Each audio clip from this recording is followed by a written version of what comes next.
Good evening.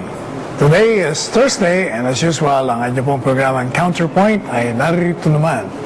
And tonight, meron na tayong guest. Pero bago natin pakilala yung ating dalawang guest sa Party List Aral, mga nominees sila.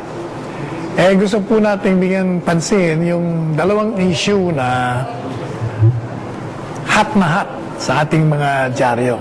Ang una, yung pong paksay ng appointment ng Chief Justice ng Korte Suprema. Kung matatandaan po ninyo na ang Korte Suprema ay nagdesisyon na ang Presidente ng Pilipinas ay pwedeng mag-appoint ng Chief Justice following the retirement of Chief Justice Puno sa May 17. At hindi siya covered ng tinatawag na midnight appointments.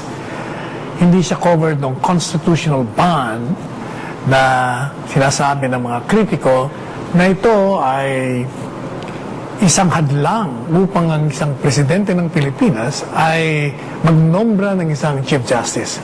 Nagkaroon po ng mga motion for reconsideration at sari-sari ang mga critic na inassault ang integridad pati ng mga justice ng Korte Suprema.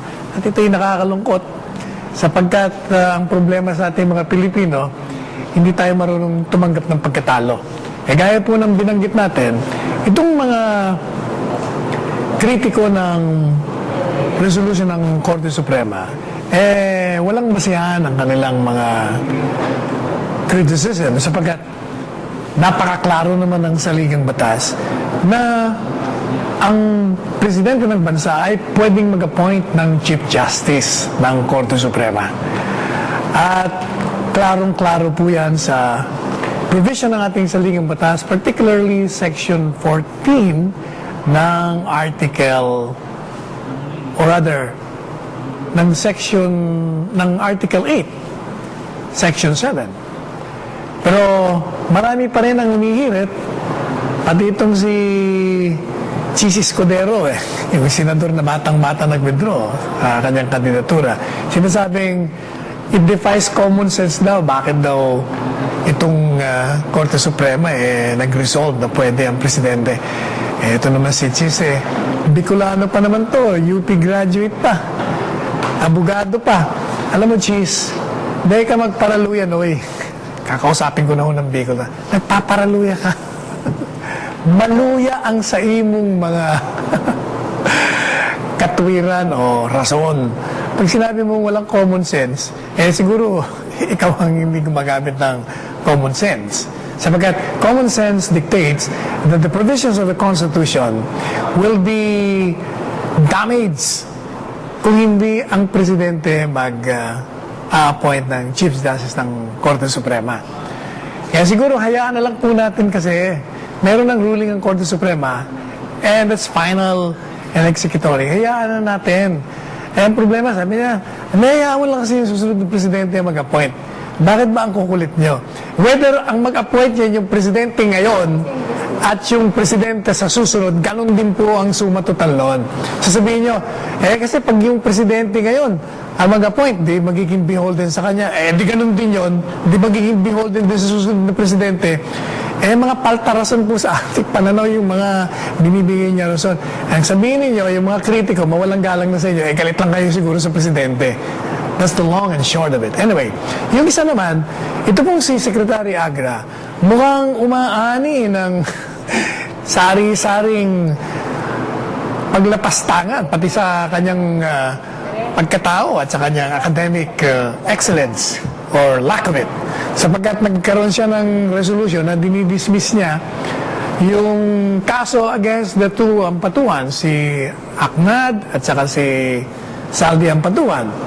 Sapagkat sinasabi niyang walang probable cause, yun daw pong conspiracy, hindi na establish. Sapagkat yung alibi niya, sinasabi niyang nasa Malacanang siya, malakas daw ang ebidensya. Alam po niya, nakakaawa naman to si Agra. Yung problema kasi, siguro yun ang kanyang paniniwala. But you know, ang naging problema ni Secretary Agra, alam po niyo, kahit yung mga estudyante natin sa College of Law, sa UE, nagugulat. Sapagkat, ang itinuturo natin, yung conspiracy, hindi mo kailangan na yung kasama sa krimen, nasa scene of the crime. Kahit na nasa ibang planeta pa yan, basta siya ay mastermind, palagi na siyang kasama sa conspiracy.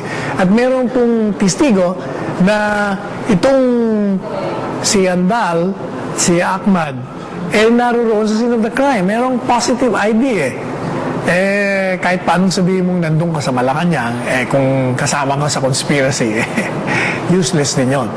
Anyway, alam po ninyo, hindi naman final yun. Sapagkat kahit na yun ang decision ni Agra, Secretary Agra, meron pa namang remedyo. Anong remedyo? First, he can reconsider himself. Second, they can appeal to the office of the President to reverse the ruling of Secretary Agra.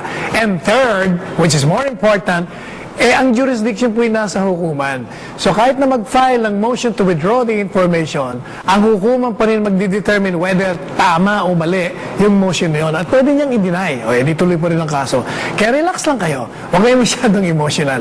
Yan po ang pinaka magandang attitude yan. Let's just wait. Anyway, papakilala na po natin yung ating mga guests in a few moments after a reminder from our IBC 13.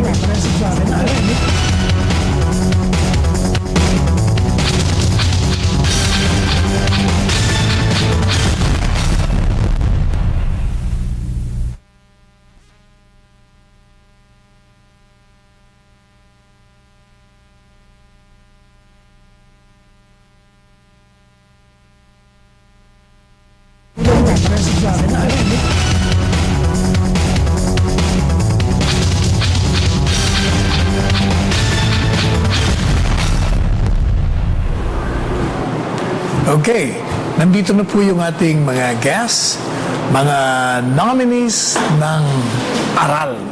Aral ay isang party list. Ganda ng kulay kulay green. Mukhang kulay green si Gibo Pero ang guest natin naka-orange.